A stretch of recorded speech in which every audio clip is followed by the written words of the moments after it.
अस्सलाम वालेकुम।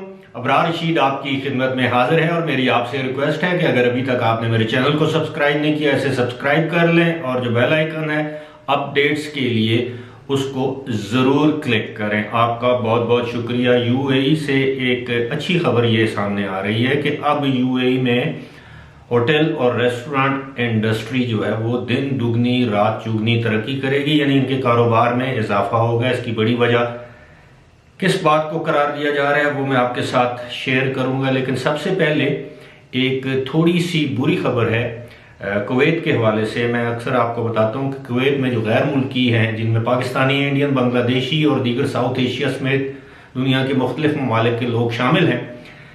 बुरी खबर यह है कि कुवैत ने ये इकरार किया है, एतराफ़ किया है कि इस साल 10 महीनों के दौरान 13,000 गैर मुल्कियों को डिपोर्ट किया गया है और इसकी वजह यह बताई गई है कि ये गैर मुल्की जो हैं वो किसी न किसी छोटे मोटे जुर्म में शरीक थे। उन्होंने कोई जुर्म किया है, अदालतों के ज़रिए उनके डिपोर्टेशन ऑर्डर्स लिए गए। साथ में ये भी बताया गया कि कुछ गैर मुल्की ऐसे भी थे, अब शहरियत नहीं बताई गई कि किस मुल्क के कितने शहरियों को डिपोर्ट किया गया है, लेकिन कुल तादाद 13,000 बताई गई है। और ये भी बताया गया है कि कुछ अफराद ऐसे थे जिन्होंने अपने कॉन्ट्रैक्ट की खिलाफ वर्जी की, जिनको इंतज़ामी बुनियादों पर नौकरी से निकाला गया और बाद उन्हें इंतज़ामी खिलाफ वर्जियों पर कुवैत से डिपोर्ट किया गया। और ये भी एतराफ़ किया गया कि अब भी कुवैत में कम से कम 900 अफराद ऐसे हैं जिनको डिटेंशन सेंटर में रखा गया है। उनको किसी भी वक्त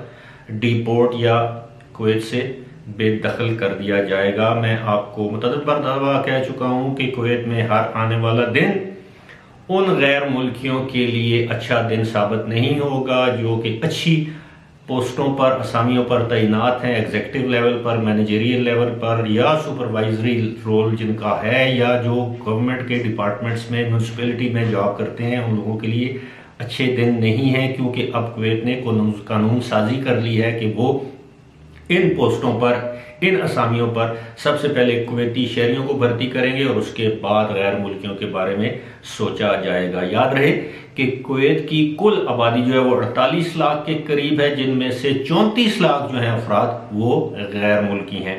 अब मैं आता हूँ यूएई के हवाले से, जो मैंने आपको एक अच्छी खबर दी है कि अब होटल और रेस्टोरेंट इंडस्ट्रीज में एक खुशहाली का दौर आएगा, उनके कारोबार में वसअत आएगी। उसकी बड़ी वजह अब तो वहाँ के जो मीडिया है वो उसको बड़े, जैसे कहते हैं ना, मीठे में लपेट के आपको ये खबर देने की कोशिश करता है। और बताया ये गया है कि कोशर टूरिज्म की वजह से यूएई, खास तौर पर दुबई और अबू धाबी में जो होटल और रेस्टोरेंट्स हैं वो फ्लरिश करेंगे, उनका कारोबार चमकेगा।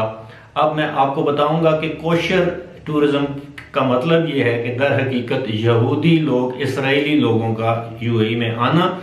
उसकी बड़ी वजह यह बताई गई है कि चूंकि इसराइली यहूदी नस्ल जो लोग हैं वो इंतहाई अमीर हैं, बड़े बड़े कारोबारी इदारे चलाते हैं, और जो इसराइली हैं वो दुनिया के अमीर तरीन शहरियों में उनका शुमार होता है। इसके लिए अब दुबई ने अपनी बाहें, अपना दामन खोल दिया है। ये लोग यहाँ पर आएंगे और टूरिज्म के नाम पर यहाँ पर घूमेंगे फिरेंगे। लेकिन कोशर, मैं आपको पहले भी बता चुका हूँ कि एक उनके मजहबी अकायद के मुताबिक ज़बिया जानवर का गोश्त वो खाते हैं। इसमें और भी बहुत सी चीज़ें शामिल हैं, लेकिन कुछ चीज़ें ऐसी हैं जो कि यहूदियों के लिए ममनू है। जिस तरह मुसलमानों के लिए सूअर का गोश्त हराम करार दे दिया गया है, इसी तरह यहूदियों के लिए भी बाज़ चीज़ें खाने की ममानियत है, जिसमें श्रिम्प्स हैं, प्रॉन्स है, ऐसी मछली जिसके पर ना हो, जिसके ऊपर वो जो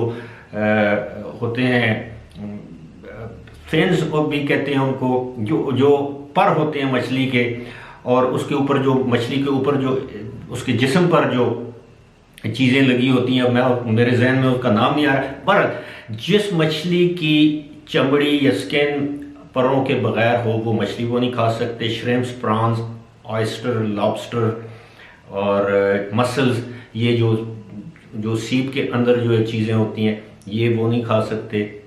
इसके अलावा वो सिर्फ ऐसे जानवरों का गोश्त खा सकते हैं जो मैमल हो, यानी जो अपने बच्चों को दूध पिलाने वाले जानवर, उनका गोश्त खा सकते हैं। लेकिन ये भी बताया गया है कि यहूदी जो है वो ऊंट का गोश्त भी नहीं खाते और ऊंट का दूध भी नहीं पीते।